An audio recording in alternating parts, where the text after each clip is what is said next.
Кошумча убакыт бергениңиздерге чоң ыраазычылык билдирем.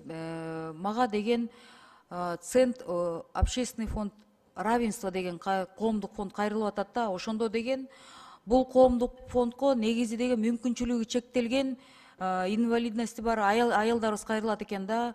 Ошондо бүгүнкү күндө ал фондко деген муктажга, жардамга муктаж болгон 4 айымыз бар экен. Ошол центрге бүгүнкү күндө каражаты жок болуп, биз сыртта калып калдык дейт да. Ушу 4 айым деген мына 96-жылкы Альмира айым, 96-жылкы дагы бир Мадина айым, 89-жылкы кыздар, 96-жыл кыздар. Булар деген жөн эле инвалидности бар кыздар эмес. Булар деген зордук, зомбулуктан, өзүнүн туугандарынан зомбулукту көргөн кыздар да. Ушул эми 4 кызды кайра ошол сабалган жерине кантип алып барабыз деп, мына жетекчилиги Казакунова Гүлмира кайрылып атат да. Мен ушу Эдил Жолдубаевичке кайрылат элем да.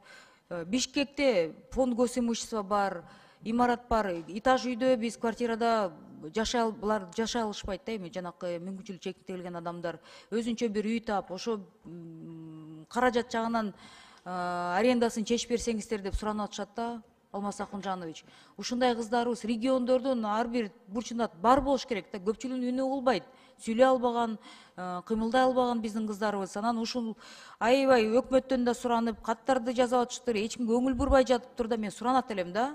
Казакунова Гүлмира, общественный фонд равенства бар да, центр. Ушул мүмкүнчүлүгү чектелген айымдарыбызга бир топ жылдан бери жардам берип келе жаткан центр да.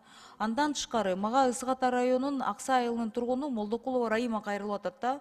2021-жылы Гермес курулуш компаниясы менен башында турган Жанпейисов Өмүрбек менен Бишкек шаарында под ПСО деп бир бөлмөлүү батирге $11.400 сатуу келишим негизинде сатып алган дейт. Курулуш компаниясы мына канча 3 жылдан бери курууга убада берип, бирок бүгүнкү күндө өз убадасын аткарбай келе жатат. Мен алданып калдым. Ушул укук органдарга кайрылсам жооп жок, эч жыйынтык жок. Анан урматтуу Алмаз Акунжанович, ар бир ушундай учурда сөзсүз түрдө депутат жазганда реакция болуш керекпи? Жөнөкөй жарандар кайрылып атканда биздин укук органдардын реакциясы жок болуп атат. Алар мага копияларын алып келип атат, документтерин. Кайрылса реакция жок да. Анан кандай эле президент айткандан кийин, сиз айткандан кийин, өкмөт айткандан кийин, сиздер айткандан кийин, парламент айткандан кийин гана реакция болуп атат деп, эми туура эмес да бул. Алар өз кызматын аткарыш керек да. Андан мен ушул биздин жаңы муфтий Абдулазиз Закиров шайланыптыр, куттуктайм. Ушул кишиге кайрылат элем да. Намаз убагында анан деген бизде эми үй бүлөлүк зордук, зомбулук дегенде семинарлар өтөт, жалаң эле аялдар чакырабыз да.